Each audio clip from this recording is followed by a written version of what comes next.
हाँ जी student, very very very good evening. क्या वॉइस आ रही है आपको? Very very very good evening. तो मैं आप सभी स्टूडेंट को बता दूं कि आप में से अभी किसी का भी एग्जाम फिनिश नहीं हुआ है। बस कुछ दिन में एग्जाम फिनिश्ड हो जाएंगे। तो जस्ट आज मैं एक सिलेबस डिस्कस कर रहा हूं, ज्यादा टाइम नहीं लूंगा। और कुछ बच्चों का कॉर्पोरेट अकाउंट का एग्जाम है, वो स्टूडेंट अपने एग्जाम की तैयारी करें, जिस हिसाब से स्टडी प्लान वगैरह डला हुआ है उसी के अकॉर्डिंग प्रिपेयर करें, आपका पेपर अच्छा हो जाएगा। तो आइए मिलते हैं, हम करते हैं स्टार्ट। कौन सा सर? सर बिल्कुल बिल्कुल बिल्कुल ठीक है, ओके। तो हमारा जो टॉपिक है, हमारा जो सब्जेक्ट्स है, सब्जेक्ट्स का नाम क्या है हमारा? तो फाइनेंशियल मैनेजमेंट। हमारा सब्जेक्ट्स का नाम क्या है? Financial management. तो ये एक कोर सब्जेक्ट्स है। तो कुछ बच्चों का क्वेरी आ रहा था, सर ये किस टाइप का सब्जेक्ट्स होने वाला है? तो ये एक अकाउंट्स का एक एक्सटेंडेड वर्जन मान लो। अकाउंट्स है ना, उसका एडवांस वर्जन मान लो। और फाइनेंशियल मैनेजमेंट आपके लाइफ में जब आप एमबीए करते हो इन फाइनेंस, तो बहुत बड़ा रोल प्ले करता है फाइनेंशियल मैनेजमेंट। इसी के बिहाफ पे हम डिसीजन ले पाते हैं कि हम किस तरीके से अपने बिजनेस के पैसे को मैनेज करें। आप समझो, फाइनेंशियल मैनेजमेंट एक इतना बड़ा सब्जेक्ट है। दुनिया का सबसे अमीर आदमी अगर मैं बात करूं तो कौन है? सबसे अमीर, रिचेस्ट से रिचेस्ट पर्सन। तो इसके अंदर आप सभी बोलोगे सर एलोन मस्क है। तो ये नहीं है। वर्थ में हो सकता है, लेकिन ब्लैक रॉक एक ऐसी कंपनी है, ब्लैक रॉक, जिसकी 5 ट्रिलियन, आप ध्यान देना, 5 ट्रिलियन का एसेट्स मैनेजमेंट करती है। 5 ट्रिलियन, इंडिया के इकोनॉमिक से ज्यादा 5 ट्रिलियन तक का वो क्या करती है? एसेट्स मैनेज करती है। तो और वो जो एसेट्स मैनेज कर पा रही है, क्यों कर पा रही है? एसेट्स मैनेज का मतलब होता है जो भी फंड है, जो भी पैसे हैं, उसको मैनेज करना। तो वही तरकीब आपको सिखाया जाता है कि पैसे को कहां कहां अच्छे जगह पे लगाया जाए, जिससे आपका रिटर्न क्या हो?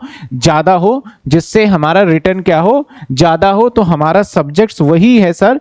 तो आप समझ सकते हो कितना इंपॉर्टेंट सब्जेक्ट्स है। दैट इज, सब्जेक्ट्स का नाम है हमारा फाइनेंशियल मैनेजमेंट। और इसको जैसे कि कॉलेज वाले बच्चे तो एब्रिविएशन बहुत यूज करते हैं, इसको शॉर्टकट में हम बोलेंगे एफएम। इसे क्या बोलेंगे हम? FM. FM stand for financial management. तो सर हमारा हर सब्जेक्ट्स की तरह इसका भी सिलेबस एक बार देख लेते हैं। अगर हम बात करें तो फाइनेंशियल मैनेजमेंट ओवरव्यू आपका ये 10% होगा। ये पूरा का पूरा थ्योरी है आपका। ये आपका थ्योरी रहने वाला है, जिसके अंदर थ्योरेटिकल पार्ट आएंगे। कैपिटल बजटिंग ये 25 नंबर का आपका है, ठीक है। इसके अंदर एक प्रैक्टिकल भी है, थ्योरी भी है और एक प्रैक्टिकल भी है। कैपिटल बजटिंग पूरा का पूरा प्रैक्टिकल है, तो मैं पी लगा देता हूं। प्रैक्टिकल का मतलब जहां न्यूमेरिकल आपको सॉल्व करने होंगे। Cost of capital and financial decision 30 number का पूरा आपका क्या है? ये प्रैक्टिकल सब्जेक्ट माना जाएगा। डिविडेंड डिसीजन ये भी क्या है? हमारे प्रैक्टिकल है। वर्किंग कैपिटल ये भी प्रैक्टिकल है। तो ये मान के चलो, कॉस्ट में तो थ्योरी फिर भी आ गई थी आपके, एफएम के अंदर थ्योरी कम है और प्रैक्टिकल पोर्शन ज्यादा है। ये तो यूनिट वाइज था हमारे। ये unit number 1, unit number 2, unit number 3, unit number 4, unit number 5, जिसका आपको वेटेज भी गिवन है। अब हम बात कर लेते हैं डीयू के अकॉर्डिंग। तो डीयू क्या कहता है कि ऐसे सिलेबस है आपका। तो इस सिलेबस को अगर मैं आपको अच्छे से और समझाऊं तो आप ऐसे समझिए, जो पहला है जो कि हमारा कितने मार्क्स का है? हमारा ये है 10 मार्क्स का। कितने मार्क्स का है हमारा ये? 10 मार्क्स का। और अगर एग्जाम की बात करें तो 9 मार्क्स का, क्योंकि 90 का एग्जाम होगा। तो इसके अंदर हमारा क्या है? एक तो फाइनेंशियल मैनेजमेंट की थ्योरी वगैरह है, और एक है हमारा टाइम वैल्यू ऑफ मनी। तो इसमें हमारे टोटल 2 चैप्टर बन जाते हैं, ठीक है। कैपिटल बजटिंग अकेला सिंगल ही चैप्टर है, लेकिन इसके अंदर भी 2 चैप्टर बन जाते हैं आपका, एक बेसिक और एक एडवांस के नाम से।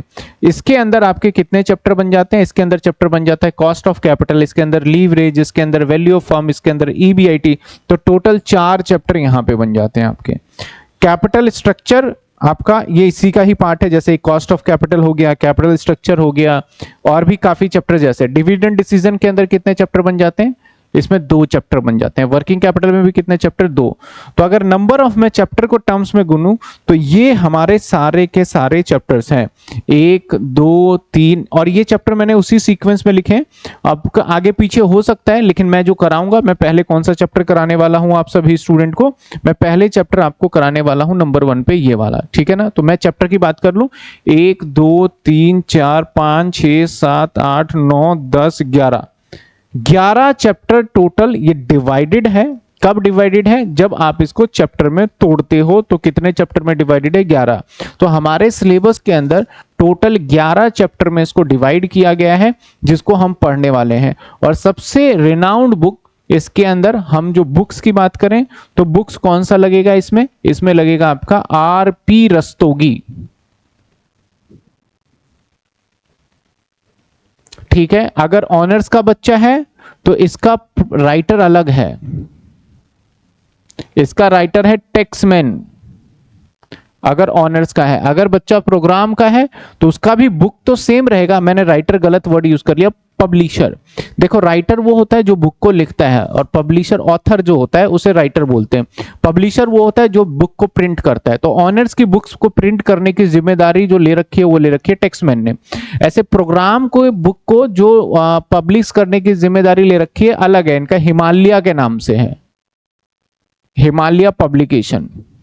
तो दोनों बुक्स अलग अलग राइटर के। अगर आप दुकान पे जाते हो और बोलते हो सर फाइनेंशियल मैनेजमेंट की बुक दे दो, तो ऑनर्स का बोलोगे तो वो अलग बुक होगा, प्रोग्राम का बोलोगे अलग होगा। अंदर क्वेश्चन सेम ही है, लेकिन बस करा क्या हुआ है, इन्होंने डिवाइड कर लिया है। प्रोग्राम की थोड़ी छोटी बुक है, ऑनर्स की थोड़ी बड़ी बुक करी हुई है।